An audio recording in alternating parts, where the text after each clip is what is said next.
When the new act came in, that's when we set the $180, and in the event that would be to the detriment of the client, there was some grandfathering at that time to make sure that nobody lost as a result of the new system that came into effect on August the 1st of 2001.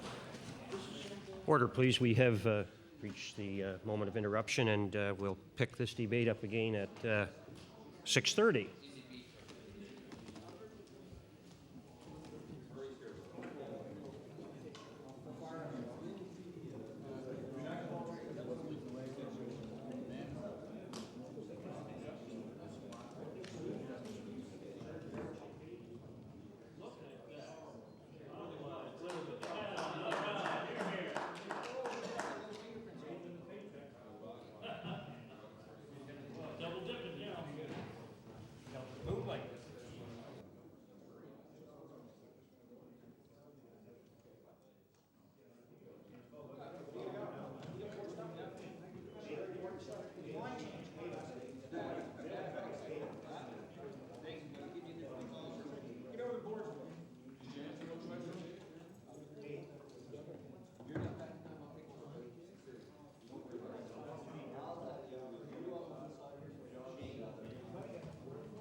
We've reached the moment of interruption. The honourable member for Halifax-Shabakto. Mr. Speaker, thank you very much.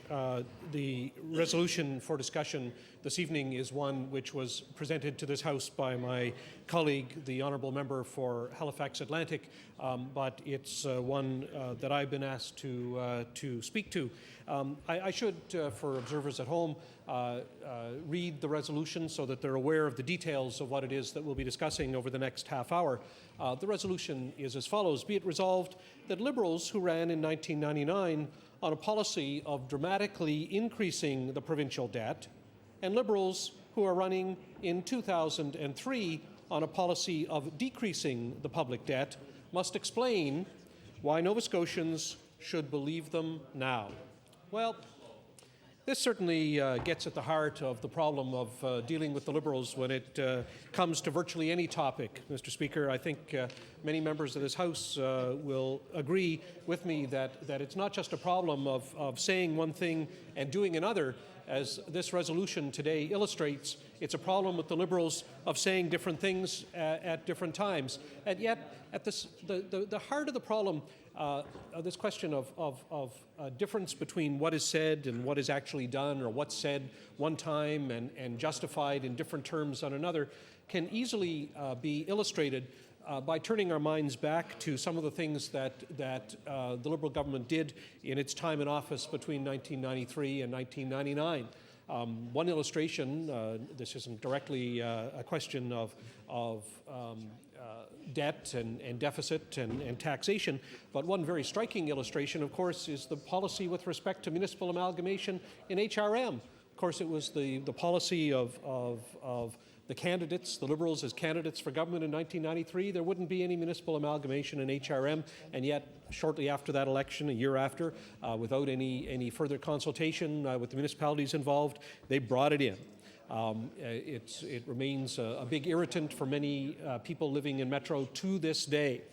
P3 schools, another example of something that the Liberals did to us. It's not a gift.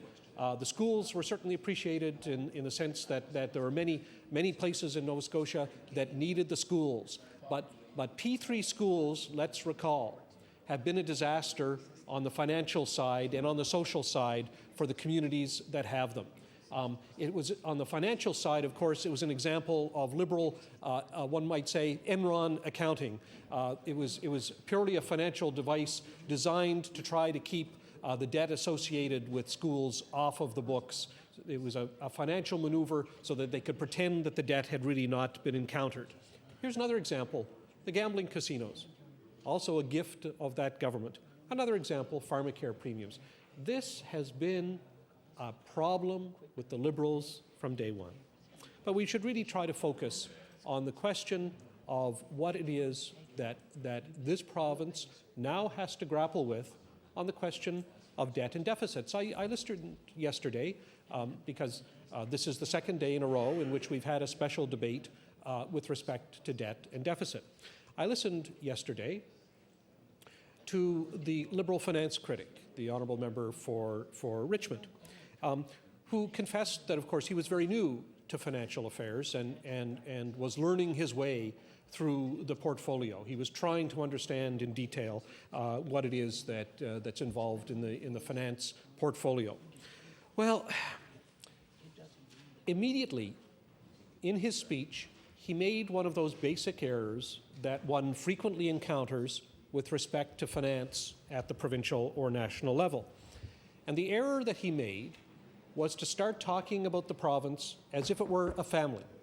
He began talking about provincial government finances as if they were the same things as the finances for people's families at home. And of course they're not.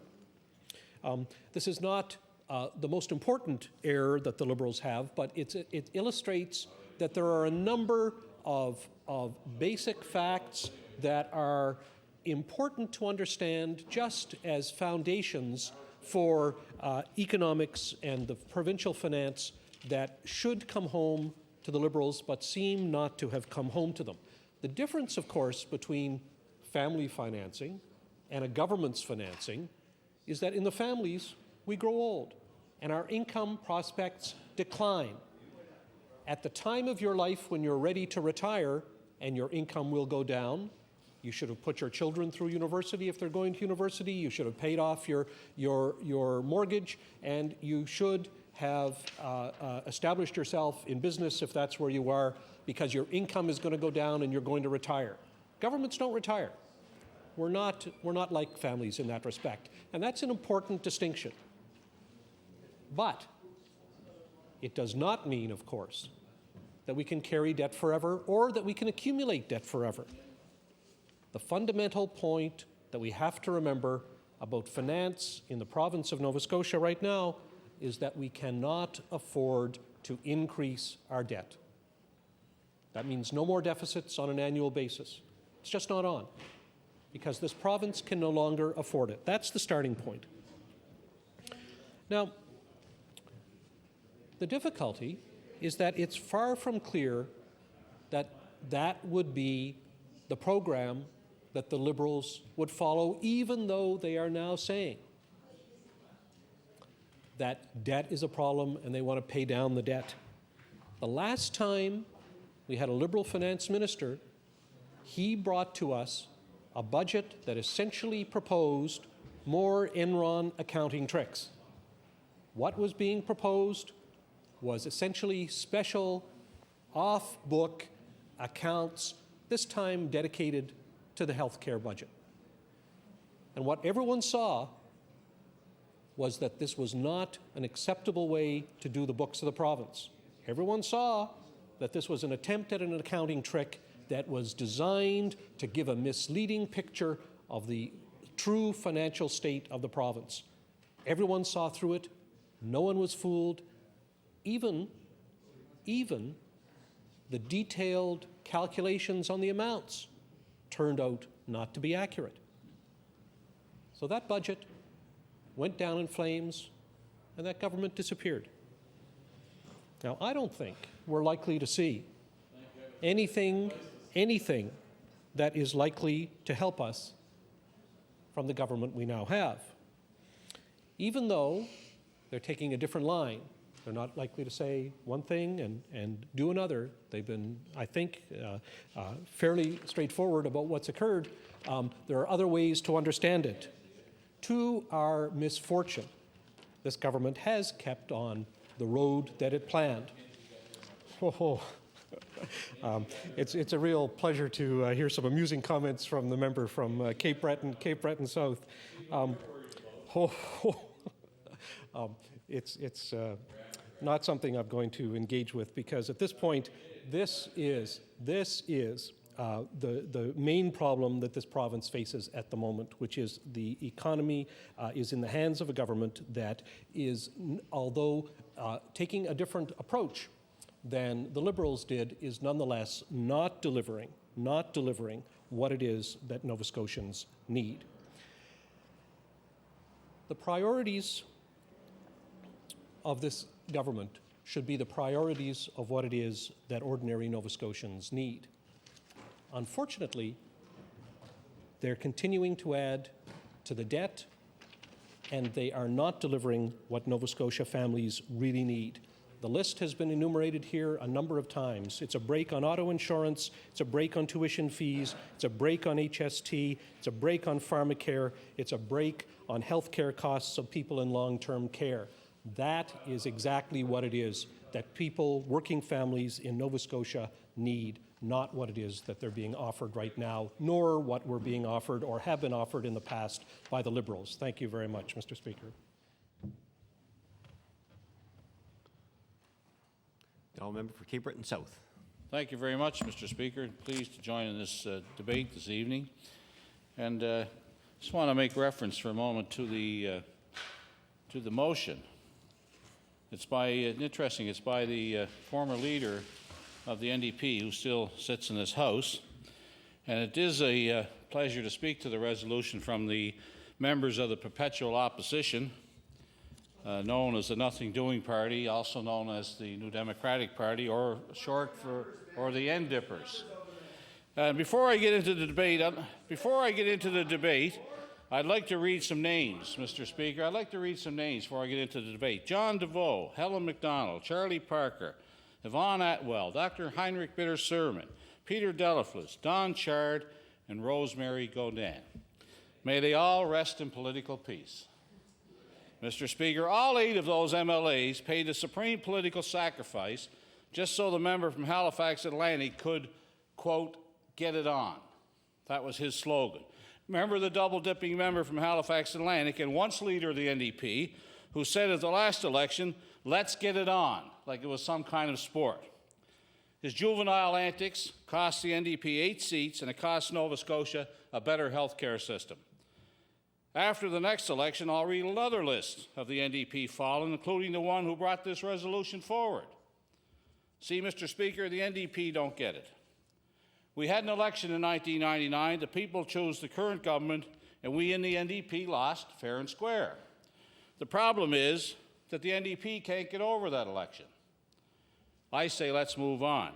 We've moved on, and that's why we have a new leader and a new plan instead of the NDP, who may have a new leader, but have policies that are still stuck in the 30s. This resolution, Mr. Speaker, is a prime example of the 3 reasons why the NDP will never form government in this province. First reason, people don't vote for cliches. All we heard from the NDP in the last 6 years was, why should we believe you now? Let's get it on. That's why we're here. Nova Scotians never bought that before, and they're not going to buy it again. Tired old slogans do not work. Secondly, Mr. Speaker, people want an opposition party to hold the government accountable to the people between elections. People want to know how government policy will affect their lives, and that is the job of an opposition party. The NDP, on the other hand, has decided to waste valuable time and energy attacking the other opposition party, our party, the Liberal Party. They're spending all their time attacking the party that they feel are in the most danger of even reducing their ranks further.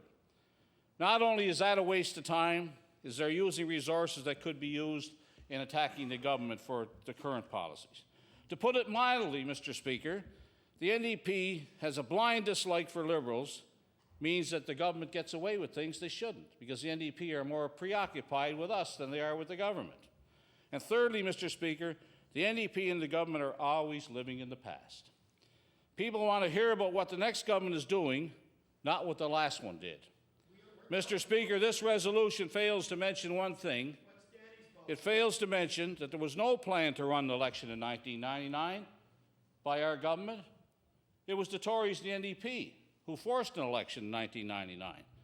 And it's funny, Mr. Speaker, the NDP really thought the people of Nova Scotia were going to elect them. And that's why they sided with the Tories and pulled the plug on us, but it backfired on them. Those names that I mentioned earlier, they paid the price for that folly. They really didn't think Nova Scotians were going to trust this province to them. If they did, they were dreaming in Technicolor. because it didn't happen.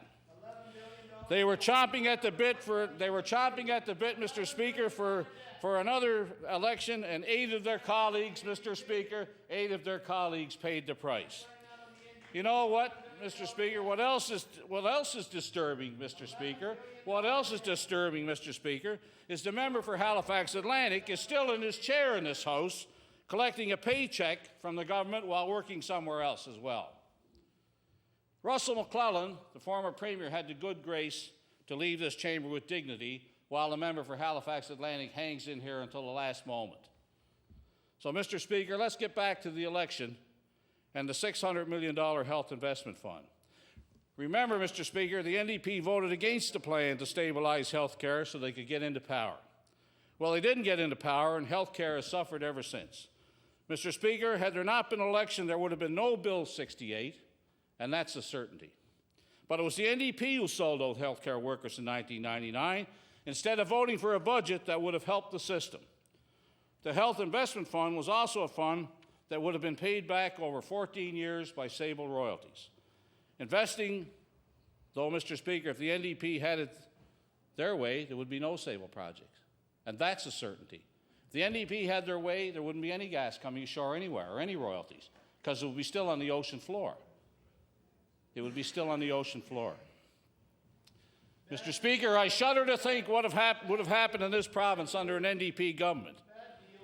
The difference between now and 1999 is clear. In 1999, health care required a plan, and it required money, and we decided to provide it. I don't know how the NDP thought that health care was going to be funded. Maybe they felt it didn't need any money to be funded. It was just going to fund itself. That's the typical NDP philosophy.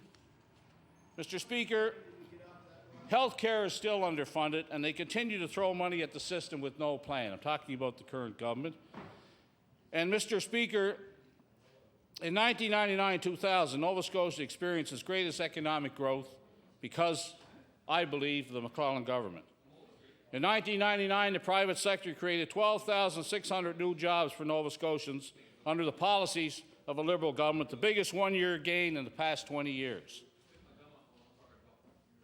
From 1996 to the year 2000, Mr. Speaker, Nova Scotians' income increased by $1.9 billion. Housing starts in 1999 jumped 35.5%, and sales of new cars, trucks, and other motor vehicles grew by 12.3% over 1998. Exports of goods and services were up 10%, and tourism revenues grew by 16%. Mr. Speaker, 1999-2000 marked a turning point in Nova Scotia history because it was the year the Tories failed to capitalize on opportunity. With that kind of economic growth, we would have made short order of a lot of the problems we were facing. We could have started dealing with the fiscal problem. Now, Mr. Speaker, the last government and its policies are responsible for greater economic growth and prosperity that would have allowed this government to fix education and health and pay down the debt. But, Mr. Speaker, the government lost that opportunity. They could have done more, Mr. Speaker, but they continue to borrow, and there's still an uncertainty about where we're going with health care, and certainly the problems we're having with student debt and education problems and some other pressing matters in the economy of this province. But, Mr. Speaker, it's thanks to the NDP. Instead of working within the framework of a minority government back in 1999, the NDP were so intent on taking power that they literally threw themselves at the Tories and said, we're with you, trust us. Only they thought they were going into power and not the Tories. And the names I read out earlier are testament to that folly.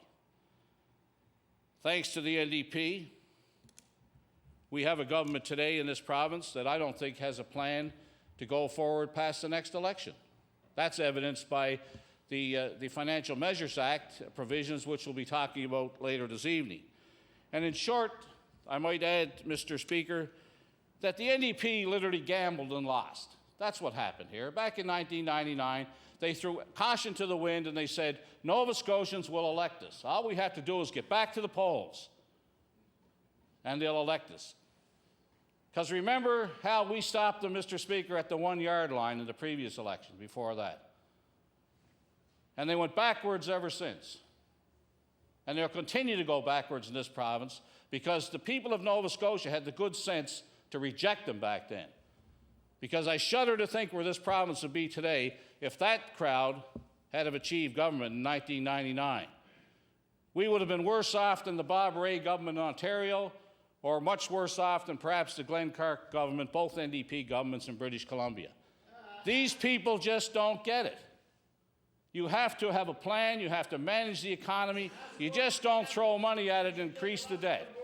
Mr. Speaker, let me tell you that I've certainly caught the attention of the NDP in these few remarks, and I'll end by taking my place and promise you, Mr. Speaker, that I'll be back again. Thank you. The honourable member for Queens. Thank you, Mr. Speaker. I certainly appreciate being able to take part in this debate tonight. I'll read the resolution. Be it resolved that Liberals who ran in 1999 on a policy of dramatically increasing the provincial debt and Liberals who are running in the 2003 on a policy of decreasing the public debt must explain why Nova Scotians should believe them now. Mr. Speaker, it's nice to be here tonight. It's certainly interesting to hear the comments from the members opposite, certainly from both parties. But the focus of the motion is simple, Mr. Speaker. The Liberal Party appears to have flip-flopped on its position on the debt. In 1999, the Liberals ran on adding $600 million to our debt in an odd scheme understood by most as a last-ditch effort and an attempt to try and hold on to power. Now its leader has decided, and I quote, he would not add 1 cent to the province's debt, unquote, which seems to be quite a change from the previous election platform that was used at that point in time. My colleague from Sackville-Beaver Bank asked in a press release today and on the floor of the House yesterday, he said, you've told Nova Scotians you'll increase taxes to do this. You won't add to the debt, but in terms of what other projects will be canceled, and what is it? Are you going to cancel projects? Are you going to increase taxes? What's going to happen? And my colleague asked if the Liberal leader would cancel the Cobequid Community Centre, the planned school for children of Hammonds Plains. What things would be detrimentally affected if the plan goes forward? The member from Cape Breton West says the Liberals would bring back the P3 plan for school construction, which was another Liberal way of hiding the debt, Mr. Speaker. And the leader feels otherwise. The leader of the Liberal Party says something different from the member from Cape Breton West, and once again is at odds with his own caucus, which doesn't show a great deal of cooperation or solidarity on that side of the House, Mr. Speaker. So I asked my Liberal colleague across the floor just how they'll manage the Liberal plan. When will they reveal to the people of the province how they won't add a cent to the debt, but will spend every dollar we've committed to spending and generally more? In fact, Mr. Speaker, every time we turn around, the Liberals claim we're not spending enough on our athletes, on our health system, on our education system, on our roads, on the salaries of every employee in this province. We need to replace more schools. Just how much would they hike taxes to see that this was paid for? What's their ceiling? Spending more, taxing more. It's a recipe for disaster in Nova Scotia, Mr. Speaker. In our Blue Book in 1999, we warned Nova Scotians then, the Liberal government has relied on smoke and mirrors to pretend to have a balanced Nova Scotia budget. In truth, they have failed to eliminate the deficit, and the provincial debt has grown by $3.6 billion. As the motion on the floor says, the Liberals must explain why Nova Scotians should believe them now. On June 11th, 1999, a date many in this House will remember clearly, the minority Liberal McClellan government, under the leadership of the current member from Dartmouth East, released details on the Health Investment Fund. There are many across this floor familiar with this plan, Mr. Speaker, but don't just take this political views of our party or the NDP. After reviewing the $600 million health election platform, the Montreal-based Canadian Bond Rating Service said it was concerned about the Liberal government's proposed health investment fund. Luckily, the date on this article, July 28, 1999, would show they didn't have to worry, as there was a new premier the day the comments were made, and the direction of this province took an abrupt turn away from the Liberals' so-called plan to a real plan for growth and prosperity.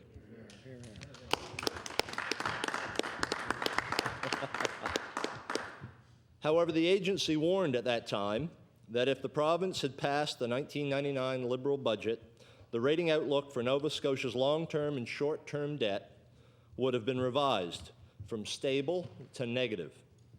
And there were others giving clear shots across the Liberal bow. According to economist Donald Savoy, in an article dated July 28, 1999, problems with the plan, the centerpiece of the Liberal platform leading up to July 27th provincial election, emerged with borrowing $239 million to ensure hospitals stay in the black over the next 2 years. That money would pay for operational costs such as salaries. Mr. Savoy added, those expenses belong in a normal budget. He described the Liberal plan as akin to a homeowner getting a loan to pay for the groceries. Our leader and our party campaigned on a promise that a PC government will live within its means.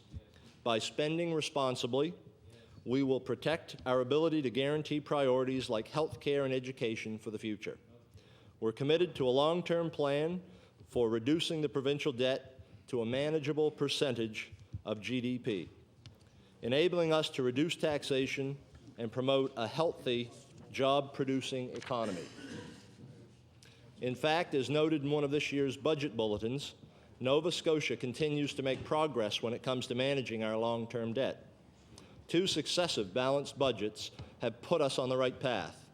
The release of a balanced approach to surplus and debt management by the Department of Finance highlights our commitment to manage our debt appropriately, according to all generally accepted accounting principles. In the past 3 years, as a result of carefully controlled spending and a growing economy, one of the most important economic indicators showing our net direct debt as a percentage of the province's overall economic activity has improved. What this means, Mr. Speaker, is that the burden of debt carried by taxpayers is less of a burden. We have a greater ability to repay our debt. The ratio of net direct debt to gross domestic product has dropped from more than 46% in 1999-2000 to an estimated 41.1% for the fiscal year 2003-2004. Now, Mr. Speaker, that is progress. And it shows that the province's strategy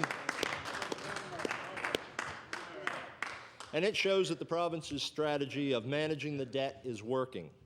While the ratio of net direct debt to overall economic activity continues to decline, the actual debt will increase in 2003-2004 to $11.8 billion because we continue to borrow to build new schools and improve highways. These are assets that will provide real benefits for Nova Scotians for years to come. The cost of servicing the province's debt will increase to $893 million in 2003-2004 from $888 million last year. As our Premier said, if the debt of this province wasn't increased by $3.6 billion from 1993 to 1999, we wouldn't have to send that to the bank. We wouldn't have to send less than $700 million to the bank, and we'd have a $300 million surplus. As our finance minister said in a debate in this House, it's because of our careful financial management that we're able to turn our attention away from deficits and now focus on the debt. The Liberals certainly haven't helped along the way. They criticize every efficiency we've had to make. At their rate, they wouldn't have even balanced the budget, let alone tackled the issue of debt. But 2 consecutive balanced budgets speak volumes for our government's commitment to living within our means. The Liberal Party is a Johnny-come-lately on the idea of being concerned about debt. He's decided that his election issue, we are pleased he's finally chosen a position on anything. And on lower taxes, we know now that he's against them. He wants to raise them by 11% if he's elected, Mr. Speaker. Mr. Speaker, the long-awaited plan for lower taxes for the working families of this province would disappear under a Liberal government. In fact, in order to cancel the lower tax plan, the Liberals would have to raise our taxes, and that's certainly not something that businesses or individuals care to look forward to. Our government, Mr. Speaker, made commitments to the people of this province in 1999, and we've stuck to those commitments, and it's been a significant turnaround for the people of this province. The Liberals have bounced around so much on their position on spending and debt and taxes, it would take a psychic to read through the fog. The Liberals should take a navigation course, Mr. Speaker, because they don't seem to know where they're going or where they want to go. Our government hasn't just made promises. We've provided Nova Scotians with a plan for health, for education, and for debt management. I'm sorry neither the Liberals nor the NDP can say the same. Thank you for the opportunity to rise this evening, Mr. Speaker, to say a few words on the motion brought forward by the NDP. The debate this evening.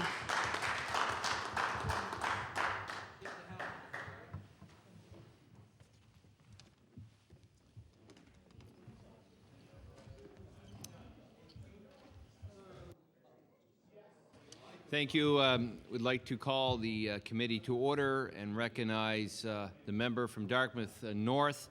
Our time will be 7:01 when we're finished estimates this evening. Member, I believe you have the floor. Minister, are your staff coming? Okay. Member, would you like to ask the question while waiting for the staff, or would you like to be seated until staff takes their place? Thank you, Mr. Chairman. I'll take the opportunity to seat until staff arrive. Thank you.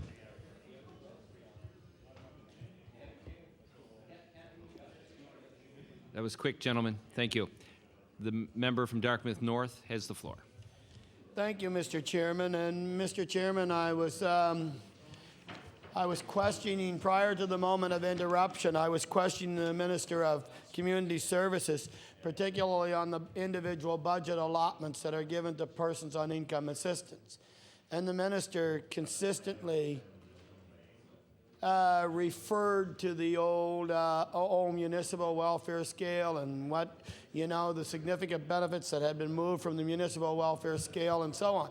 But I want the Minister to know that when in fact the municipalities were responsible for delivering a portion of social assistance to Nova Scotians, it was called income assistance then at the time.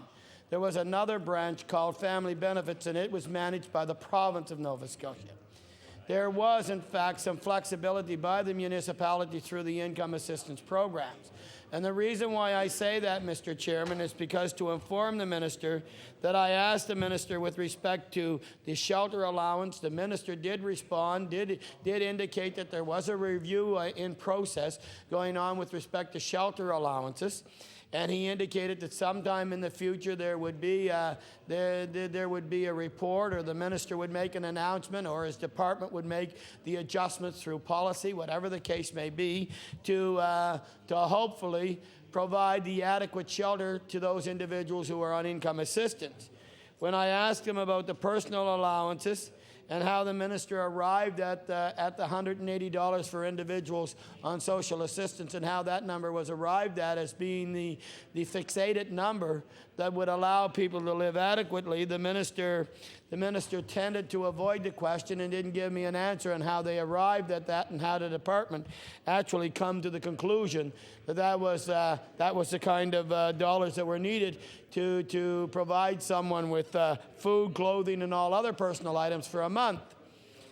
Now there's the issue of special needs, and the Minister knows very well that his department provides some funding towards dental and vision, and that's eyeglasses and so on. And the Minister knows that there's an allowable fee structure being used that I believe is somewhat archaic and many years outdated.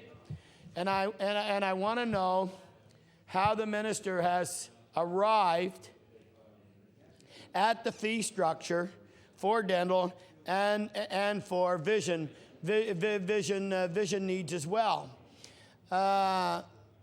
Mr. Chairman, through you to the minister knows full well that if in fact the money isn't fully covered, that the money comes out of the individual budget and that's out of the personal allowance, once again causing the person to have to pay for a portion of those those dental programs and for eyeglasses.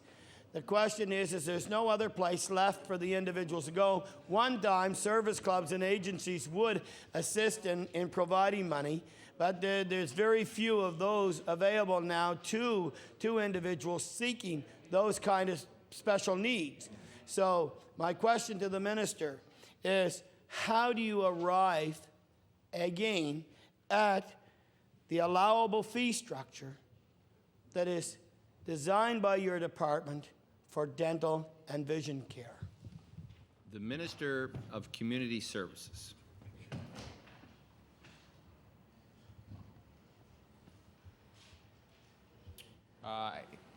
The dental through Quick Card is 80% of the Nova Scotia provincial dental fee structure, and that is what's provided through that program. And in fact, that's an enhancement. I think the member opposite would concur. That is an improvement over what was there previously. The member opposite is asking questions about the adequacy of these rates, and what I would advise the member opposite is that the review that is going on is not confined specifically to shelter. It is looking at all the rates.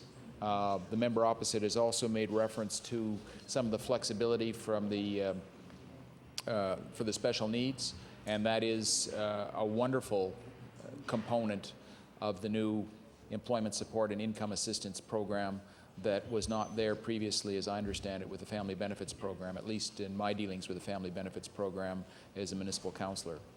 Thank you, Minister. Recognize the member from Dartmouth North. Mr. Chairman, the minister still hasn't answered the question. If in fact 80% of the dental costs are covered by Quick Card, and that's based on the premise of approval, then the client who is on social assistance has to pay the other 20%. And even if that client goes to Dalhousie Dental Clinic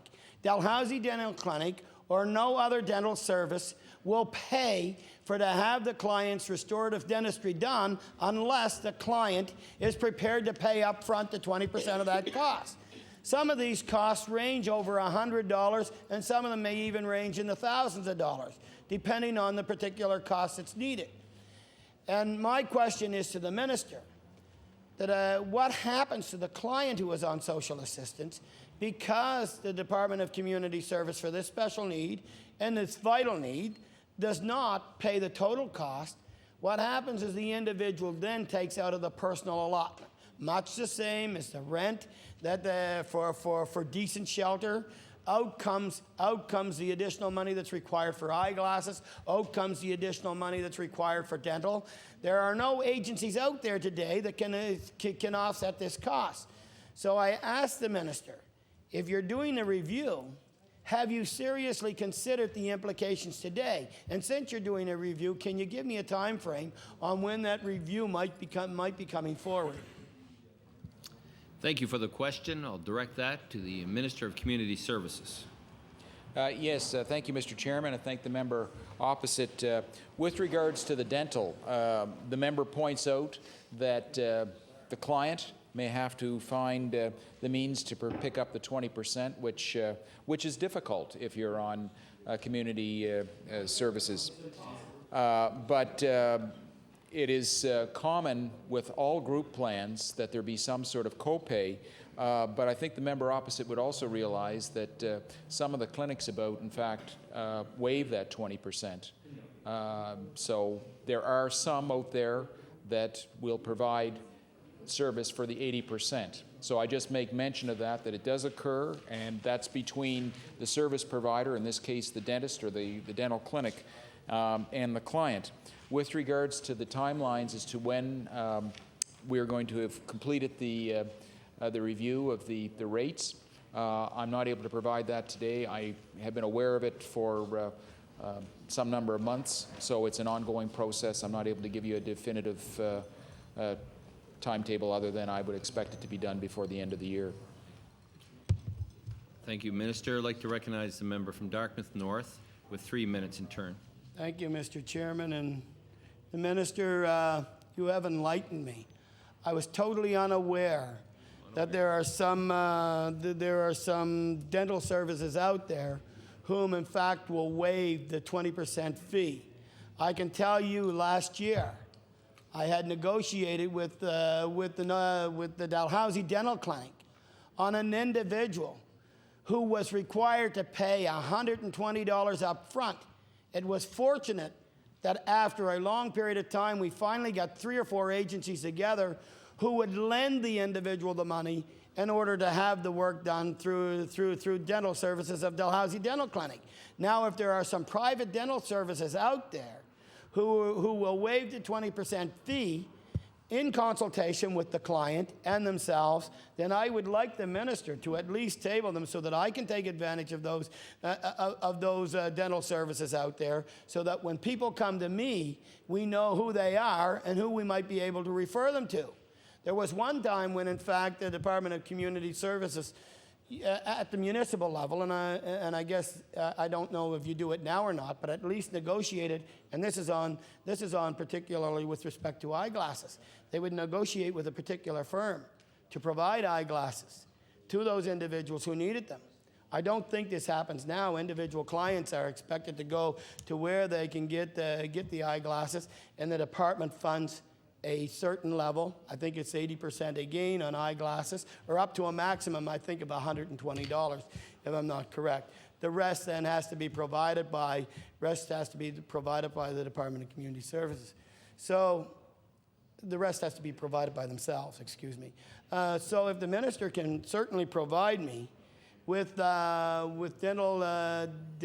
companies out there who are prepared to waive that 20% fee, then I'll be better enlightened, and I'm sure I will be able to serve my constituents better. And if, in fact, the Minister can also tell me what his department does with respect to eyeglasses as well. Thank you for the question, and I'll direct that to the Minister of Community Services. I thank the member opposite for his question, and actually, I know another member in this House that had the same question and asked his local community services supervisor for that same information. And the information that came back from that community services supervisor was that it was felt to be not appropriate to be giving out the lists of those dentists that waived the 20%. But he indicated to me that, in fact, there were some that would do this. And, of course, the person I'm referring to, Honourable Member, is myself, as in my own constituency work. This is really how I learned about this, not during my time as Minister. So as much as I would like to be able to provide you with that list, I gather it's been deemed to be inappropriate to be providing lists of service providers that waive the 20%. But I do understand that they are out there. As to the cost of eyeglasses, something else that I would tell the member opposite that I suspect that we both worked on behalf of constituents, because there is an amount up to which the department will fund, and I think it is more than $120, but I think I'd be remiss in recalling from memory the number that was last shared with me when I was inquiring on behalf of a constituent. And the member opposite is quite right. Quite often it's the service clubs that end up making up the differential, and that might be in conjunction with their local MLA that's Thank you, Minister. trying to take care of their constituents. Thank you. Time has expired in turn for the NDP caucus. I would like to recognize the member from Clare, the Liberal caucus, time being 6:43. Time will be finished for estimates tonight, 7:01. 7:01. You have the floor. Thank you, Mr. Chairman. Mr. Chairman, every week I receive calls from constituents looking for assistance for income assistance or for housing needs, and I'm sure I'm not the only member in this House receiving those calls. I'm sure all members of the House receive those types of calls. Before I begin with my questions, I want to first acknowledge, Mr. Chairman, the tremendous, hardworking, dedicated individuals in the Department of Community Services that are certainly time and time again ready to help in any possible way that they can. Of course, many times, many constituents blame the caseworkers, but again, we have to remind some of these individuals, these caseworkers are employees of the department. They have policies to follow, directives to follow from the department. So many times it's not their fault that they can't help out. Halifax basically tells them how far they can go, what they can do, and what they can't do. But I want to acknowledge some of these individuals working out of the office, the Community Services office in Digby, and the housing office in Yarmouth. These people, anytime that you call in, they're certainly more than willing to help out in whatever capacity that they can. So I want to acknowledge their dedication and their assistance. I want to begin, Mr. Chairman, with the Income Assistance and Employment Support Services. In the budget speech, Mr. Chairman, we saw on page 19 that income assistance payments are actually declining year after year due to a reduction in the number of caseloads. I guess my first question to the minister is, could the minister indicate how many families and individuals depend on social assistance in our province? Thank you for the question, and I'll direct that to the Minister of Community Services. The member opposite would appreciate that that number is somewhat fluid, as there are always people coming on and leaving employment support and income assistance. But the most recent numbers that we have is 33,166 cases. Now, it's cases, not people. And the member opposite would appreciate that in some cases that may be a family, and others it may be single. Thank you, Minister. I recognize the member from Clare. Thank you, Mr. Chairman. Again, to try to understand, that the decline from year to year, would it be possible for the minister, I don't know if he's got the statistics with him, but would it be possible for him at his convenience to table these numbers to show the members of the community exactly that decline that he has made reference to earlier in the budget, and I know that the minister certainly has made reference to that. I'm wondering if it would be possible to get some numbers to show that reduction trend across the province, and at the same time, could he provide us with some numbers for each county so that I could understand or see better, have a closer look in terms of exactly what that reduction represents for Digby County. Thank you. Thank you for the question. The Minister of Community Services.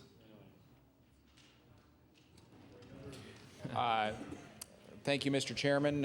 I would be pleased to provide the numbers for the last approximately 10 years that I have available here to me, and it is a happy story. And I think that the member opposite would recognize that some of this decline started before we took office. It does become progressively more difficult to assist people to get off because there is a core faction on community services that, for whatever reasons, may not be have the same employment prospects as those that have been able to move on and off the system quickly. But I have asked my staff to photocopy this page, and I'd be happy to share it with the committee. Thank you, Minister. I recognize the member from Clare. Thank you, Mr. Chairman. As the minister indicated, these numbers fluctuate. Everyone understands, the number of caseloads, especially throughout the year, fluctuates for whatever reasons. Sometimes jobs are lost, jobs are cut. Sometimes it's for health reasons.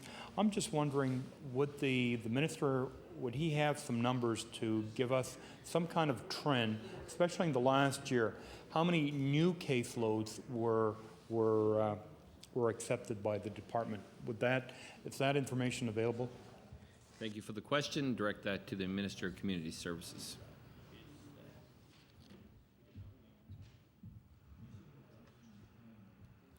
The Minister of Community Services. What I would suggest to the member is that because it's fluid, there are people coming onto the system and there are people leaving the system. So it's kind of a moving target, and I do not have those specific numbers readily available to me, but I would assure the member opposite that the number that could be on employment support and income assistance throughout the run of the year would be more than the 33,166. It would be considerably more, and that's a good thing, because it's showing that people are not staying on the system, and they're pursuing their career, or they're going back to school, so that ultimately they'll be able to find proper employment. The member from Clare. And I want to thank the minister for that answer. I want to talk a little bit about the assessment. I understand intake workers are responsible to assess possible clients in determining if the department can help or not. I had a number of individuals, especially in the last several months, that came to see me that basically told me that the department refuses to help them, that they were unable to work, they had medical reasons. I'm just trying to understand what the department policy is. If someone goes to see an intake worker for assistance, do they need a medical note, or do they have to sign some type of waiver so that the intake worker can have access to their medical file? I'm just trying to understand what the in-house policy is. The Minister of Community Services. There's a process by which the intake worker would be asking them questions about clearly their income. For instance, if they were already on a pension, that would be taken into consideration, and that would be compared against the budget that would be made up for them to see if that there was a deficiency. Assuming that there was a deficiency, or in fact there was no income, then one would presume that they would qualify for assistance unless there was some extenuating circumstances that for some reason precluded this. Thank you, Minister. Recognize the member from Clare and also the House Leader. Okay. Thank you, Mr. Chairman. I guess I wasn't clear. I have some individuals, because of health reasons, sometimes that, it's not, there's not that many, but sometimes you do get some of these calls from individuals because of health reasons. They are unable to access any support from community services. So I'm just trying to understand, do these individuals need a letter or a medical note before they go in to see their intake worker for assistance? I'm just trying to understand or find out what the department's policy is when an individual is unable to work because of medical reasons. Thank you for the question, and recognize the Minister of Community Services. Yes, and thank you, Mr. Chairman. I thank the member opposite again for his question, and these are in fact the very things that we all learn when we're first elected to public office, as we try to assist those that are less fortunate in our community and try to understand the programs that are available. To answer the member's question, yes, clearly, if somebody brought in a letter from their physician that said that for whatever reason they're disabled and unable to work, then that would be taken into consideration. But I have to qualify that with the statement that, let's say they were on a long-term disability plan, and that was sufficient so that it meant there was no budget deficit, or they were on Canada Pension Plan disability pension. That would be another reason why they might not qualify, because in fact there already is a pension or an income there.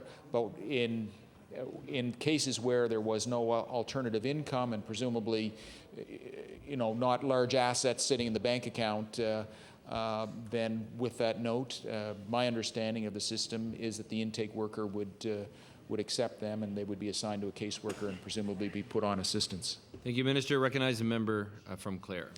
Thank you, Mr. Chairman. And I guess I forgot to indicate, but the minister did clarify.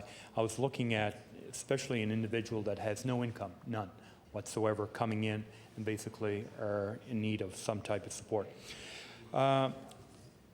Unfortunately, as you're aware, Mr. Chairman, and I'm sure the minister is aware, some people get caught into the system. They're waiting to see a specialist, and unfortunately, they don't have that medical record with them. You know, their appointment is a number of months out. Unfortunately, they're home, they're unable to work, they have no income coming. I'm just wondering, what can the department do in that interim period, I guess, before the individual gets in to see the specialist? So I guess my question is, does the department have a policy in terms of trying to assist some of these individuals that are caught in the so-called waiting system? Thank you for the question. The Minister of Community Services. Yes, thank you, Mr. Chair, and thank you for the qualification, honourable member. So basically, we're talking about somebody that comes in that has no income and, for all intents and purposes, has no assets or ready financial assets that they could use to buy groceries and the other necessities of life. That in itself would presumably, and I'm being a little cautious here because every case is individual, but by and large, it's the fact that there's a budget deficit for what is judged to be the basic necessities of life, which they should get through the income assistance part of the plan. And if there's a budget deficit, then they should qualify for assistance, regardless of whether they have the note from the doctor or not. In those cases, the intake worker is going to inquire about their prospects for employment and want to talk to them about that. And I would suggest that if clearly there's some sort of medical impediment that precludes their ability to pursue employment, that would be taken into consideration, and I would anticipate that they would be put on assistance. Thank you, Minister. Recognize the member from Clare with 5 minutes left in turn. Thank you, Mr. Chairman. Again, I want to thank the member, the minister, for his response. And I know some of these cases are pretty well individualized, and they all have their own circumstances around them. And, you know, to have a general policy to deal with all of them, I understand it's very difficult. I want to talk a little bit about special needs. I have one individual at home, Mr. Chairman. One individual at home that's living in public housing, currently on community benefits. He's receiving $384 a month. That's what his total income. He's on no pension. Unfortunately, this individual cannot work. That's technically how much money is coming in, $384. $204 is actually spent for his rent and heat. So that leaves him $180 for everything else, for his personal allowance. This individual, unfortunately, had to have some dental work done. And he was told by his caseworker that community services would pay some, but he would as well be responsible to pay some of the dental bill. So speaking with this individual, you know, personal allowance of $180, trying to cover everything else, food, clothing, transportation, and still come up, you know, with some money to help pay for his share of the dental bill. I'm trying to understand how someone living, you know, in these circumstances, you know, bringing in $384 and trying to, you know, how can he afford using some of his personal allowance money to pay for his dental work? I guess my question is, why is the department insisting that clients needs to come up with some of the money to pay for their dental bill? I'd like to recognize the Minister of Community Services. Thank you, Mr. Chairman. And I think reading between the lines, I sense that this client is on a disability pension.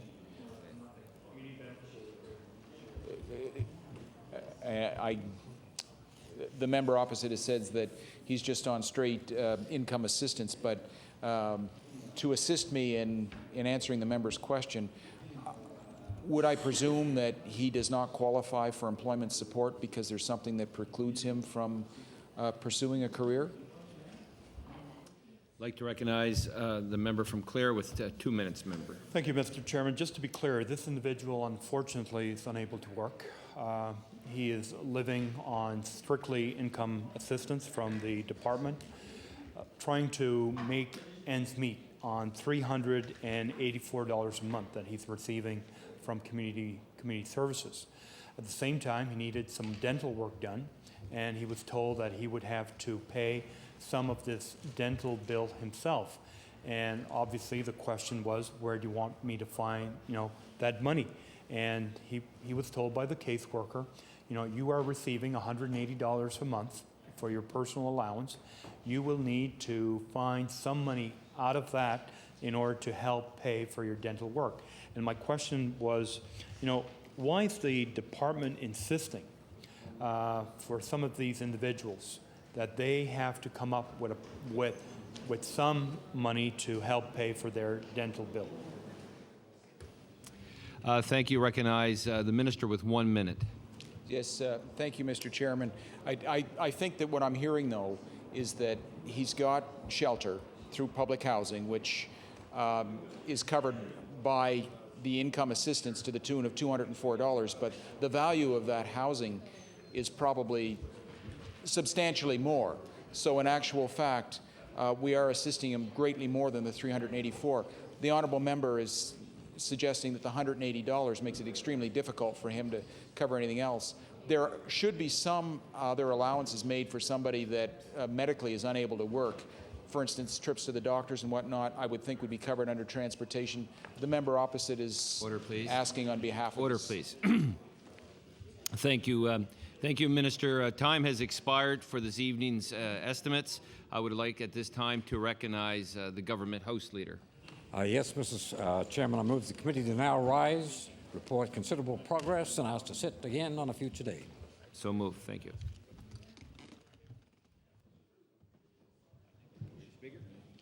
Bill?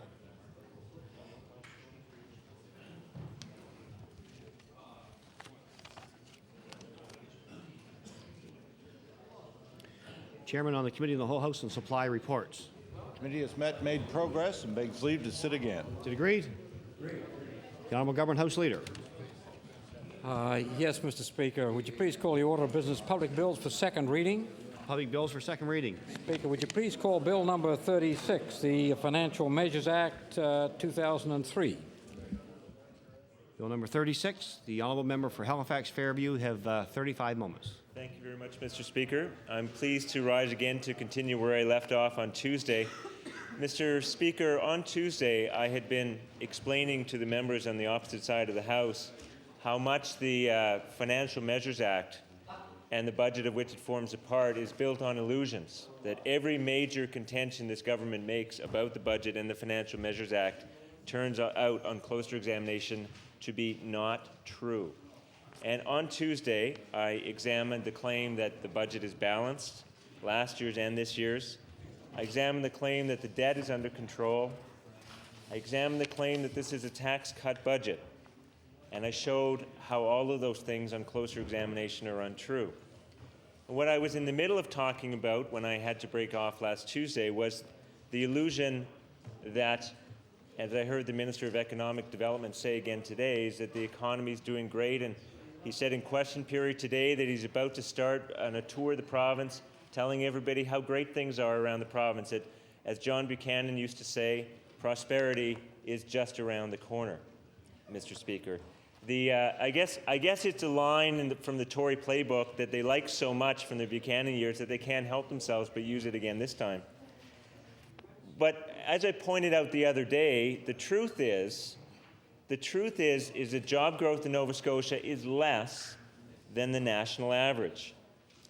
Sure, Nova Scotia is creating jobs, but so is every other jurisdiction in Canada, and on average, they're creating more jobs than we are. So when we're lagging the national average, what is it exactly that the Minister of Economic Development wants to go out and brag about?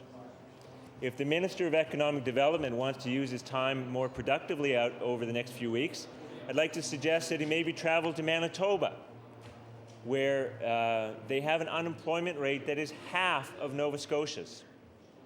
Manitoba has the lowest unemployment rate in Canada, not just by a little bit, but by far. Now, if you ask most people which province has the lowest unemployment rate, I bet most people would guess Alberta or Ontario, British Columbia, but it's not. It's Manitoba, which by far has the lowest unemployment rate in Canada. Now, that province has a government that knows how to put people to work. That government has got something to brag about, Mr. Speaker, and when that minister can tell this House that unemployment in Nova Scotia has hit 4.7%, as it has in Nova Scotia, then, Mr. Speaker, I'll vote for him myself. Mr. Speaker, as I mentioned the other day, on Tuesday, what the Minister of Economic Development and the rest of the Tories don't want people to know is that unemployment in Nova Scotia is going up. It's going up. All of you over there, it's going up. Now, interestingly enough, after I delivered my remarks on Tuesday, one of the Tory backbenchers said, well, I can't believe you said that. Where'd you get your figures? You must have made them up. And I said, no, they're Department of Finance figures,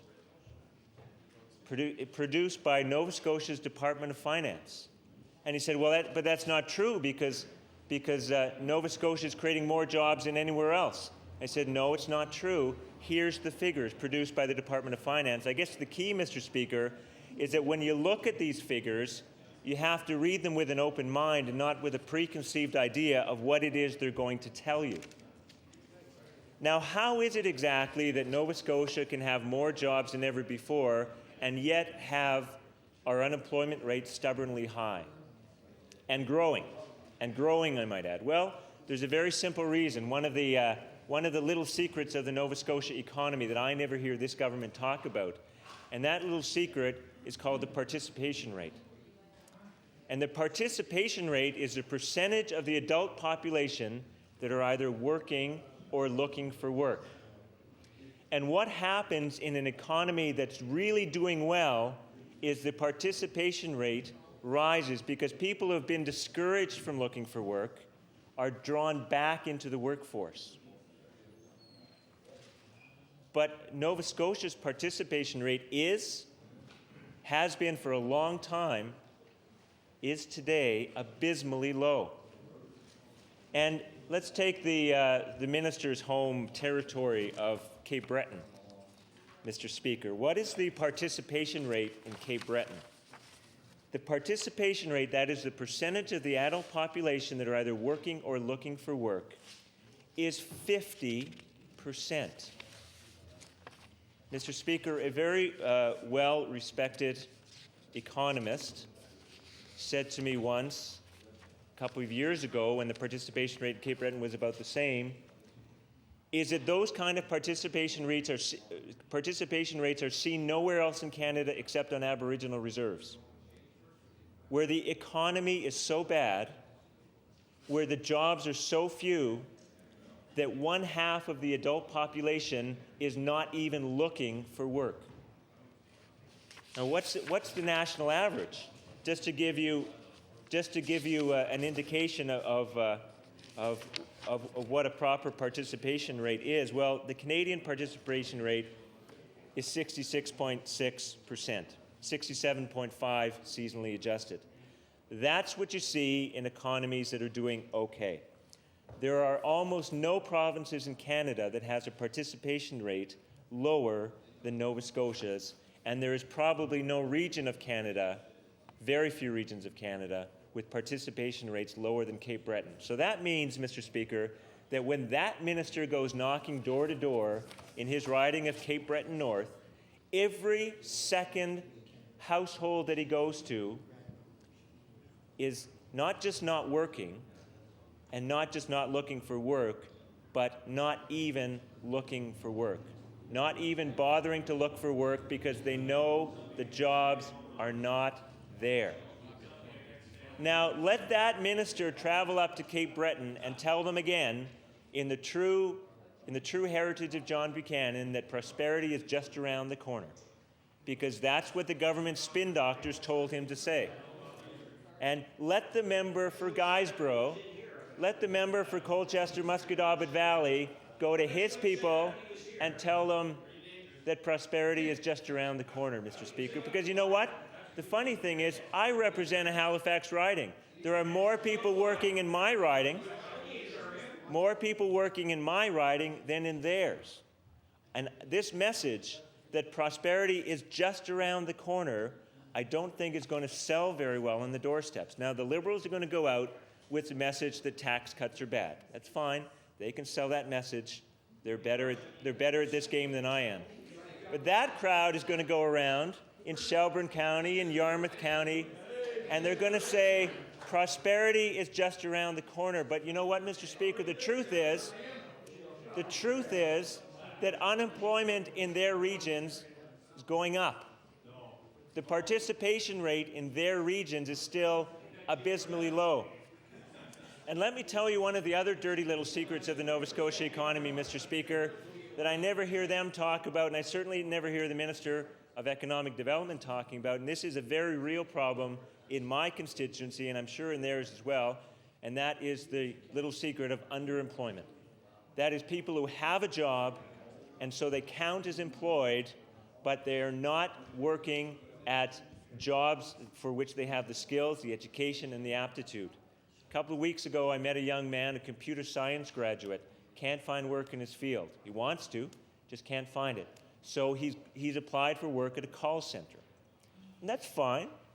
Call center jobs are available. Many, many young people are being employed at call centers, but very, very few of the people that I've talked to who work at call centers want to stay there. They do it because it's all they can find. They are qualified to do a great deal more. And in fact, many of them do move on to a great deal more. That's why the turnover at call centers is so very high.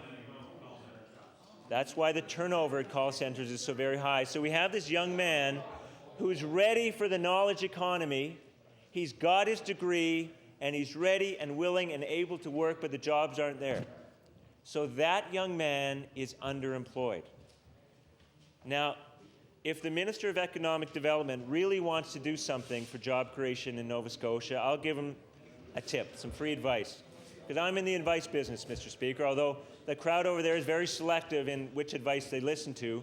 And when they do adopt our advice, they do it in Order, please. The Honourable Minister of Tourism and Culture on the point of order. A point of order, Mr. Speaker. I can say that I'm listening to the Honourable Member, Mr. Speaker, but when he says that call center jobs, they're not, what he's telling Nova Scotians that call center jobs are not good jobs for Nova Scotians. And I can tell you there's 300 people in my area, in Port Hawkesbury, that they think they're great jobs, Mr. Speaker, and they do make a difference. Now that member is also suggesting that people that aren't looking for work, somehow that's a bad thing. There's many stay-at-home people, I know in my area, many areas across this province, and I see there certainly doesn't speak for the people of the Strait area or Inverness when he makes those comments. Thank you. It's not a point of order, but certainly a clarification of facts. The Honourable Member for Halifax Fairview. Thanks, Mr. Speaker. You know, Mr. Speaker, if only the members on that side had the courage to stand up during the debate and actually talk and represent their members instead of standing up on spurious points of order like that, Mr. Speaker. Now, Mr. Speaker.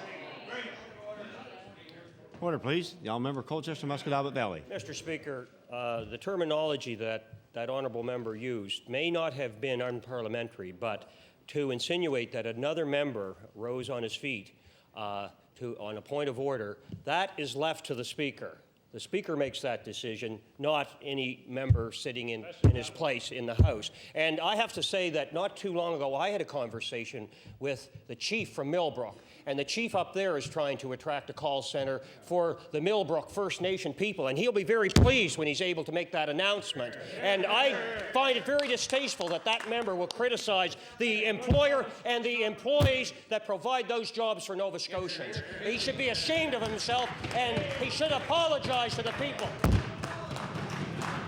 Order, please. It's not a point of order. The honourable member for Halifax Fairview. Thanks, Mr. Speaker. Yet another spurious point of order. So they must be listening to what I'm saying, at least, Mr. Speaker. Because remember what I said, Mr. Speaker. The young man that I met has a computer science degree, and he wants to work in that field, the knowledge economy that the minister likes to talk about so much, but he can't find the job. And so he is working at a call center because it's what's available and it's all he can get. Now, Mr. Speaker, I'm on the public record, which I know the member reads as well as I do, as saying that call center jobs are fine. They're good. Mr. Speaker, because working is better than not working. Any job is better than wanting to work and not being able to work. But I think the people that should be ashamed in this House, Mr. Speaker, are the members on that side who are trying to create an illusion that the government spin doctors created a couple of months ago and says, we just have to say this and keep repeating it and repeating it and repeating it until Election Day. And you know what, Mr. Speaker? We're never going to hear that line of argument from them from the day after the election. If they're reelected, we're not going to hear it. If they're not reelected, we're never going to hear it again, Mr. Speaker. It's a line that they're spinning, and what I'm talking about is how the Financial Measures Act and the budget of which it forms a part is based on illusion. Here's the numbers, Mr. Speaker. And there was that backbencher on the other side who didn't believe the numbers. Here they are, up in the top corner, Nova Scotia Department of Finance Statistics Division. All you have to do is read the numbers, and it starts to pierce the illusion, Mr. Speaker, that government is trying to create. Another thing that they're trying to create, which is very relevant to the Financial Measures Act, is this idea that the tax cut will spur the economy. Mr. Speaker, well, let's take a look at that and let's examine that. Now, that crowd likes to quote an official from the Conference Board of Canada who came to Nova Scotia and said, well, if you cut the taxes, it's going to spur consumer spending. And they wave that around at every opportunity and say, look, Conference Board of Canada says, well, of course it's going to spur consumer spending, Mr. Speaker, because if you put money in the hands of consumers, it's going to spur consumer spending. But that doesn't tell you anything other than that money is being shifted from one sector into another. It's not as if governments don't spend money too, they just spend it in different ways. What they're doing is they're taking money out of hospitals, they're taking it out of universities, they're taking it out of our schools. And any time those members need to reflect on this, just remember that what I told you on Tuesday night, and that is that every single school in your constituencies and mine, every single one on average needs $1 million worth of repairs. $1 million for every school in Nova Scotia, elementary, junior high, and high school. Obviously, some need more and some need less, but on average, every single school in their constituencies, Mr. Speaker, in your constituency, Mr. Speaker, and in mine, needs $1 million worth of work, Mr. Speaker. So governments spend money too. They spend it on things like crumbling schools, if that's a priority, but obviously it's not for this government. So to say that the tax cut is going to spur consumer spending, it's a truism. Of course it is, because you put it in the hand of consumers, it's going to raise consumer spending, but the money comes out of somewhere else. Okay, and here's a question that I'd like the members on that side to reflect on as well as they consider the Financial Measures Act. If it's true that a $40 million tax cut will spur the economy, because it is $40 million, just remember that. It's not $68 million. Because of bracket creep and inflation and other things, it's only actually going to cost the government $40 million. If that is in fact going to spur the economy, then I'd like to ask the members on that side to reflect, what is the impact going to be of the $74 million in other taxes that this budget is going to take out of the pockets of Nova Scotians? $40 million they say is going to spur the economy, but what they don't say, because it doesn't fit with the illusion, is that they're also taking $74.5 million more dollars out of the pockets of my constituents and theirs. So what's the impact of that going to be? I wonder if the members on that side could reflect on what is if $40 million is going to spur the economy, what is going to be the impact of the extra $70 million in corporate income taxes? Now, where's that coming from? It's coming out of the pockets of corporations. So they're giving $40 million back to consumers, but taking $74.5 as well. And then on top of that, they're taking $70 million out of corporate, in additional corporate income taxes. So if $40 million is going to spur the economy, what's going to be the impact on the economy of that $70 million they're taking out? What's going to be the impact, what has been the impact in the economy of the nearly $300 million of new taxes and user fees that this government has imposed since they came to office in 1999? If $40 million is going to spur the economy, as they claim, then surely there must be a corresponding impact of that $300 million that they've taken out. But that doesn't fit with the illusion, Mr. Speaker, and so they prefer not to talk about that. So then let's talk about the final illusion, the grand illusion of the budget. And that is that the tax cut that they're proposing is fair. Well, let's take a look at that.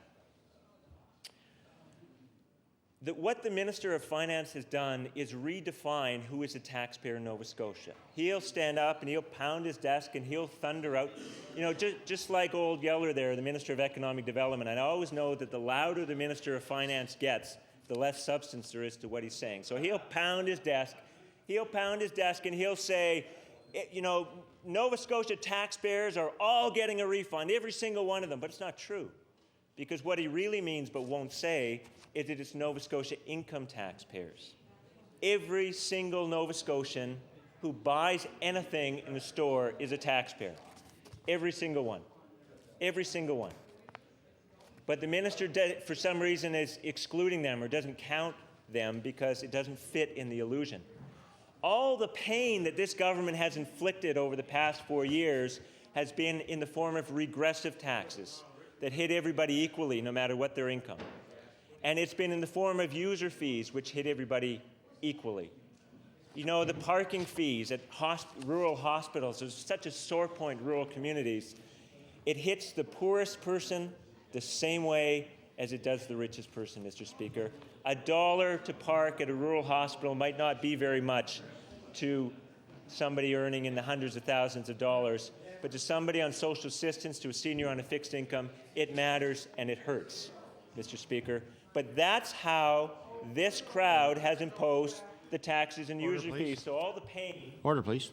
The honourable member for Colchester Muscataba Valley. Yes, Mr. Speaker. I'd very much like to challenge the honourable member for Halifax Fairview to come with me into Colchester Muscataba Valley, and I would agree to go with him into Halifax Fairview and speak with some blue-collar workers that pay provincial income tax and ask them if they would like to have a 10% tax break on the $155. I would challenge him to come with me, and I will go with him if he would agree to. It's not a point of order, but... not a point of order. It's an invitation, I guess, but...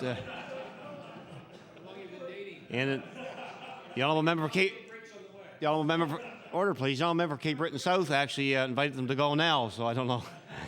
The honourable member for Halifax Fairview has the floor. Well, Mr. Speaker, now we've moved on from spurious points of order to invitations. I accept the member's invitation. If he will go with me to the West End Ecumenical Food Bank on a Thursday morning, St. John's Anglican Church, at the corner of Joseph Howe. Oh, wait a minute now. I want that member to go a place in my constituency, and with half of the clients of which are in the constituency of the member from Halifax Bedford Basin.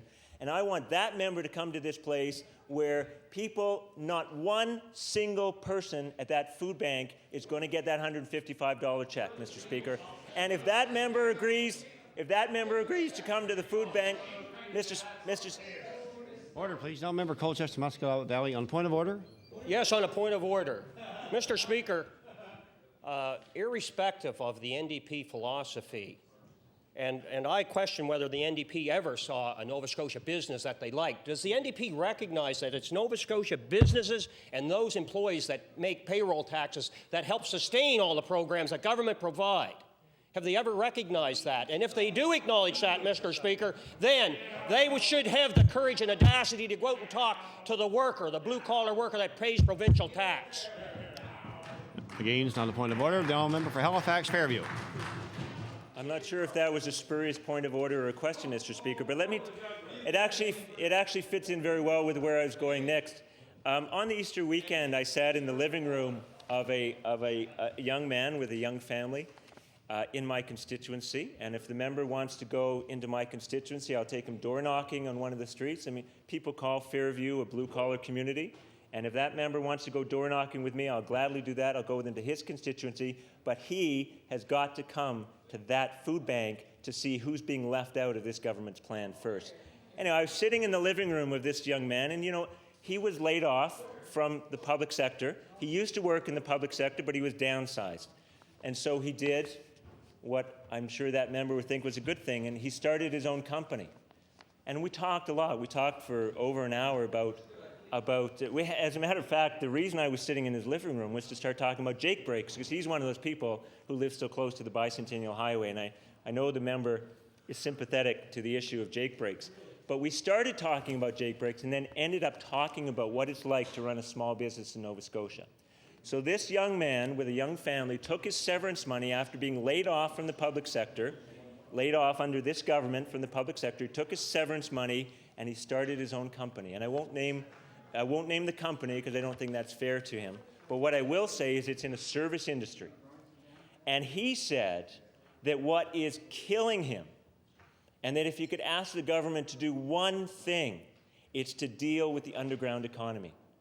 He's trying to run a legitimate, above-board business where he pays all of his taxes, he pays all of his fees, and he is being killed by people who will do the job for cash under the table for half as much. And he does not see any serious effort from this government to deal with that problem. It's people like that on Central Avenue in Fairview who are paying their fair share of taxes. It is people like that on Central Avenue in Fairview that we need to rely on to grow this economy. It's people like that who deserve all the breaks they can get. And that man doesn't see this government doing anything for him. So if the members want to reflect on that, maybe they could think about what they'll do for that young man on a street in Fairview who just wants to run a legitimate service business. Mr. Speaker, as I was talking about, all the pain from this government has come through regressive taxes and user fees, but the reward is being delivered through the income tax system. And that's why I said in this House a couple of weeks ago that 5% of Nova Scotians are getting 40% of the benefit. And you know what, Mr. Speaker? That would be fine if the money had been taken out of people's pockets the same ways. But the problem is that's not how it was taken out of their pockets. It was taken out of their pockets unequally through user fees and regressive taxes like the HST that hit everybody equally. If you delivered the pain through the income tax system, then by all means deliver the punishment through the income tax system. But what you're doing in the Financial Measures Act and in the budget generally is delivering the pain through regressive taxes and delivering the reward through the income tax system. That's not fair. 300,000 adult Nova Scotians, adult tax-paying Nova Scotians will not get that $155 check, Mr. Speaker. And so I have another piece of good advice for the Tories. Call the election before those checks go out. Because the people who get the $155 aren't going to say thanks. They're going to say, it's my money anyway. The people who don't get it are going to be furious. Because one of the things I've learned in my professional career in and around government is that as long as the pain is spread equally, people will put up with a lot of hardship. If everybody is being treated the same, they'll just live with it, because that's what Nova Scotians do. But nothing upsets people like the idea that they've been treated unfairly. And so what's going to happen in the Eastern Shore or Colchester North or in Kings West when those checks start going out is people are going to wave them, they're going to open their mailbox, and they're going to say to the neighbor, "Here's my check. Did you get yours yet?" And 300,000 Nova Scotians are going to say, "No, not yet. What check?" And they're going to be furious when they realize they're not going to get it. Because 300,000 adult tax-paying Nova Scotians don't earn enough money to get this $155 check. And Mr. Speaker, they're the ones who need it the most. If you really want to spur the economy, Mr. Speaker, if you really want to spur the economy, what you should do is give it to the most needy among us. Because I guarantee you, just like in Fairview, I guarantee you that they will spend that money within 4 blocks of their house, within 24 hours. Because they'll go to the store and get the food that they couldn't afford. They'll pay their back rent, the rent that they owe, because it's pretty darn expensive to live in Halifax. They are going to spend their money within 4 blocks of their house, and they'll do it immediately, and they're not going to see a dime from this government. And finally, Mr. Speaker, on the subject of whether the tax cut is fair or not, I asked the member for Preston once what he's going to say in his community, which is when he goes knocking on doors, and he said, well, he's going to tell them that 3,500 people are no longer going to be paying Nova Scotia provincial income tax. Well, that's great until you consider that there's 650 to 700,000 tax-paying Nova Scotians. So 3,500 is 0.5%. That means that for every 200 doors that you knock on in the election, you're going to find one person who maybe has been knocked off the provincial income tax rolls. But Mr. Speaker, these 3,500 people are the people who are paying probably $10 or less in income tax anyway. And all they've done is gone from paying very, very, very little to paying nothing. And so the member for Preston really believes, I guess, because he's under the spell of this illusion just as much as everybody else is on that side, that telling people that 3,500 people are going to get knocked off the rolls is actually going to help win him votes. But you know what? It's not. Because first of all, it's only going to apply to 1 in every 200 households he goes to. And in the other reason is that for most people, it's going to mean $5 or $10. And if that's enough for that member, if that member thinks that he can go on the doorsteps of Preston and say that to win votes, I say good luck to him. What we need, Mr. Speaker, when we're considering the Financial Measures Act and the budget more generally, is a government that understands the realities of today's families. A government that understands the devastation wrought on families that see their assets stripped away when someone needs to go into a long-term care facility. A family that sees their dream of a son or daughter going into university or community college slip away because they can't afford it. A family like one of the families in Fairview that the member for Colchester-Musquodoboit Valley is going to visit that had to choose this winter, they really did have to choose between filling their gas tank, their oil tank at their house, or eating, Mr. Speaker. And I hope that the member for Colchester-Musquodoboit Valley has the courage to come out and meet that family. So, Mr. Speaker, order, please. The honourable member for Colchester-Musquodoboit Valley, on the point of order. Yes, Mr. Speaker, the honourable member did put forward an invitation to me to join him after we visit with some provincial income tax-paying Nova Scotians in both ridings. And I will tell you, Mr. Speaker, through you to the honourable member, that I agree to do that, provided that honourable member, in addition, as I'm making an accommodation for him, that he will agree to come with me to Macterra in Upper Musquodoboit, to Taylor Lumber in Middle Musquodoboit, to Irving Sprowell Lumber, and meet the owners, the employers and the employees at those businesses, Mr. Speaker. I would ask him to come with me. If he will come and meet those employers and employees, I will agree to the request that he has made. He kind of stuck it on as an addendum to my invitation. Instead of having the courage... Order, please. Order, please. It's not a point of order. I know, but it's infringing upon the honourable member's time. The honourable member for Halifax Fairview. Thank you, Mr. Speaker. And the final allusion in the Financial Measures Act is that this government really wants to do something about the casino in a panicked overreaction based on a ridiculous misreading of the contract. And that's why, Mr. Speaker, to conclude my remarks tonight, I would like to move that the motion be amended by removing all the words following that and inserting, therefore, the words, "The health of casino workers deserves the same protection as the health of workers in restaurants and bars."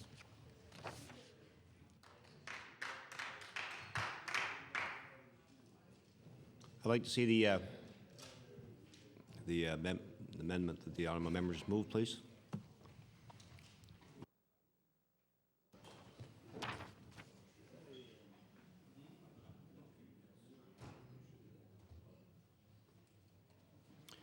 The House will take a 5-minute recess. We'll return at 7:40.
Order, please.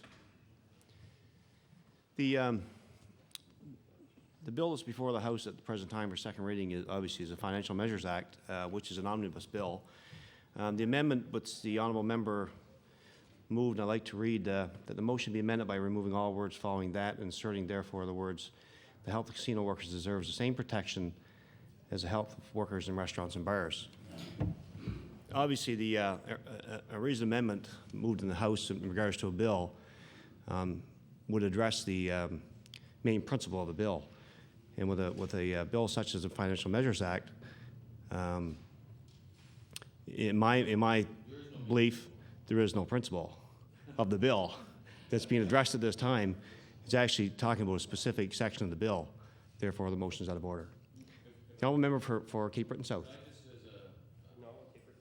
Thank you. And I'm Your order, please. No, the honourable member for Sackville-Cobequid. not disagreeing or challenging your ruling. I accept it, but I'm seeking your guidance because what we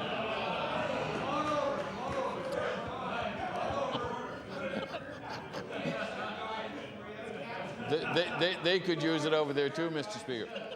The guidance I'm seeking is this, and I know that the bill is called a financial measures bill, but it really is, and bills have, over the last number of years with the government, really become omnibus bills, and they've got things in the bill that really have nothing to do with financial measures. And so what I'm seeking your guidance on, Mr. Speaker, is really what is the main principle of this bill, because it deals with so many things that have absolutely nothing to do with financial measures. Well, and I'm not disagreeing with the honourable member, but we're going to move right along here. But I could think of some amendments myself that would be acceptable in regards to a bill like this. But obviously, I'm not going to pass them along to the honourable member tonight. But I think there are certainly cases where an amendment could have been moved and would have been accepted, but certainly not in this case. The honourable member for Cape Breton South has the floor. Thank you very much, Mr. Speaker. Mr. Speaker, it's a pleasure to stand here in my place this evening and join in the Financial Measures Act debate on second reading. I guess I could say a lot of things about this bill, like the bill of great contradictions, a bill that contains a lot of sleight of hand, a bill that could be accurately named the Tory Spin City bill, complete with checkbook politics. Mr. Speaker, and I believe the government with this bill is trying to hoodwink Nova Scotians. And I believe, Mr. Speaker, that Nova Scotians will certainly see through that and will reflect that when this government has the nerve to call an election. And I'm going to start my remarks, Mr. Speaker, by quoting a couple of statements here from Hansard.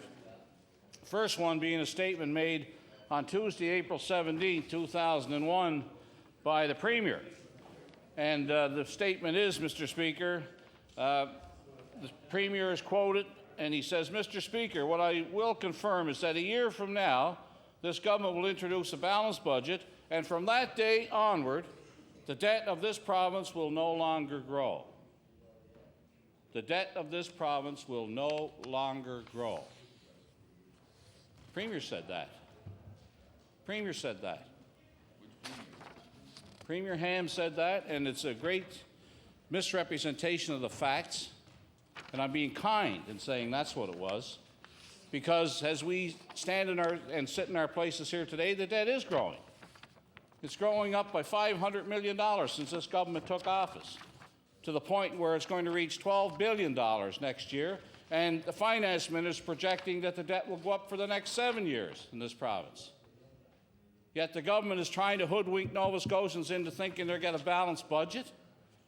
Another quote, Mr. Speaker, from the finance minister. And that quote, and I quote, Mr. Speaker, I want to point out, now this is the finance minister, I want to point out that it did take 40 years to accumulate the debt that we had. I will stand here today, the finance minister states, and say that I was part of a government that added a great deal to that debt. These are the facts. Well, they are the facts. And that same finance minister is here doing it to Nova Scotians again. Only the sad part of that is that he's not going to be around to answer when this government is called into account for the huge deficits they continue to, or debt that they continue to foist on the people of Nova Scotia. Those are statements made by the Premier of this province, who said the debt would not grow another nickel in this province, and he misrepresented the facts, because the debt is growing. This government is trying to tell Nova Scotians this year that they're balancing the books, when at the same time they're borrowing another $118 million. Nova Scotians aren't being fooled by that. Mr. Speaker, the Financial Measures Act has become a centerpiece of this government's last gasp before going to the polls. And Mr. Speaker, what they haven't explained to Nova Scotians is, what they've said is, we're going to give you a check in June. That's the rum bottle politics we're talking about here. They're going to try to buy your vote. And then they're going to give you a 10% tax break next year, January 1st. Well, what they're not saying is that that doesn't apply to all Nova Scotians. Quite a few Nova Scotians are not going to realize the benefit of that. But what is true is that every Nova Scotian has had their pockets picked by this government in the past 3 years. Order, please. Order, please. That's unparliamentary, and I ask the honourable member to retract that, please. Well, if they didn't have their pockets picked, Order, they've please. been taxed to death. How about that? And user fees to death. That's fine. The honourable member Kate Britton In said the we past should go couple of years. Or maybe they had their wallets emptied. Maybe that would suit the House. Their wallets have been emptied by this government in user fees in the past couple of years. Another statement the Premier made. You know, the Premier stands in this House and says that he met all his commitments. He also made a commitment, Mr. Speaker, to this House and to the people of Nova Scotia that he would not increase taxes in this province except for tobacco taxes. And what did he do? That statement wasn't out very long before he allowed a 2 cent a litre increase on gasoline taxes in this province. A direct contradiction to what he said he was going to do. He said there'd be no tax increases. He misled Nova Scotians. Now, Mr. Speaker, in addition to that, this same Premier has flip-flopped on a number of important policy issues in this province. Sunday shopping, for one. The issue with smoking in public places, for another. He has not addressed the problems that people are facing in this province with high insurance rates. This government hasn't come within light years of trying to do anything about that, except to put a study group out there that's going to carry them past the next election, and then they'll do nothing about the report that the group will come in with. We know that. That's another sleight of hand. They have no intentions of trying to relieve Nova Scotians of the burden of increased insurance, increased oil costs, increased license fees.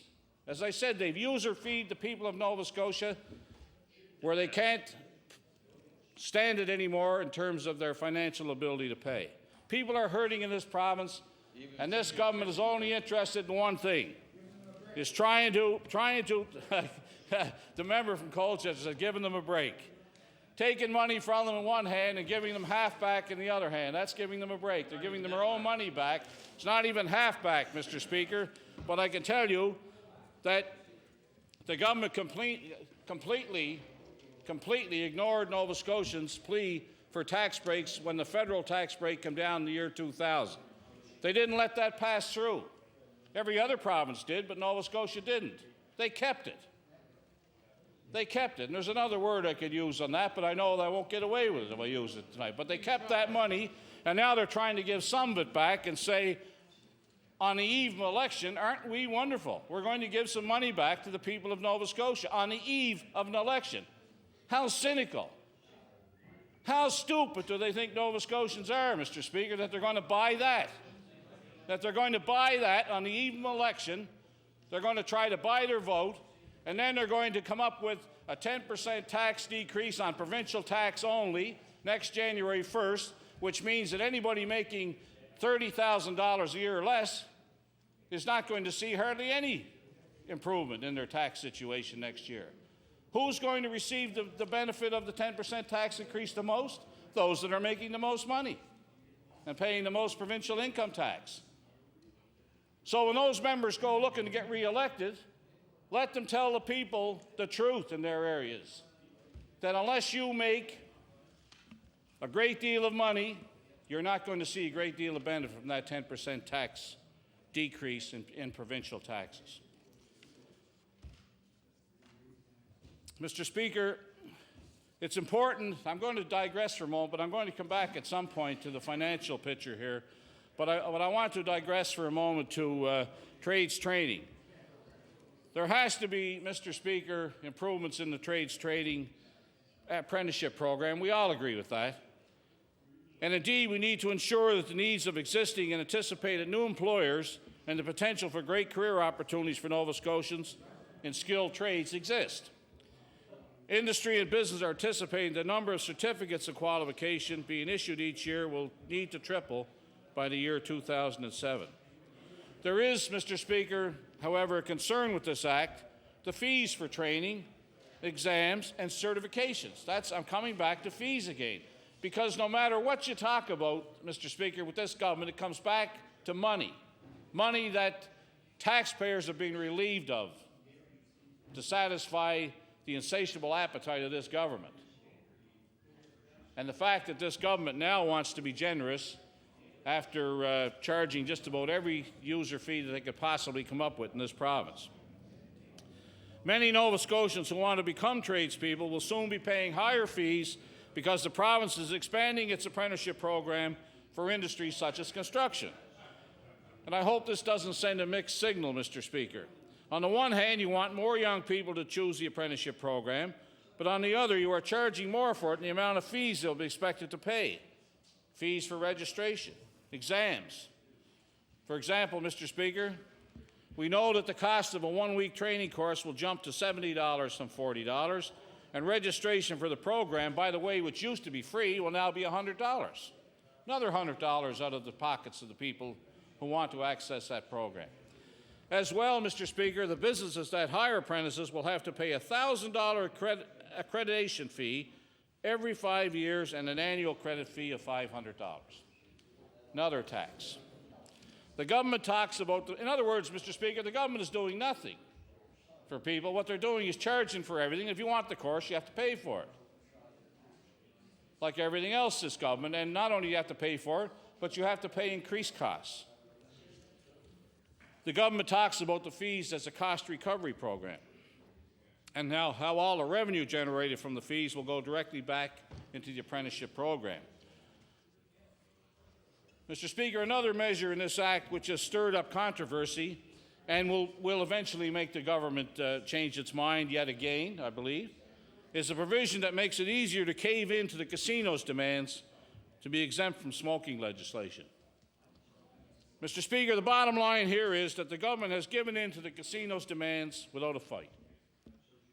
The minister has given away his position publicly here in the House. And during question period yesterday, Mr. Speaker, I asked the Premier the question about the health aspect of it. The Premier, who was a former doctor, deflected the question to the Finance Minister. I didn't want an answer from the Finance Minister as to financial implications. I wanted an answer from the Premier on the health problems that facing casino workers with secondhand smoke. That's the question I wanted the Premier to answer. And being a medical doctor, he should have had the courtesy to answer that from a medical perspective. And if he cared about the workers that are working in that casino, he'd give them the same protection that other workers in other public places are going to get. But he didn't. He deflected the question to the Minister of Finance because he didn't want to answer. He didn't want to answer the question. Beans are more important. Mr. Speaker,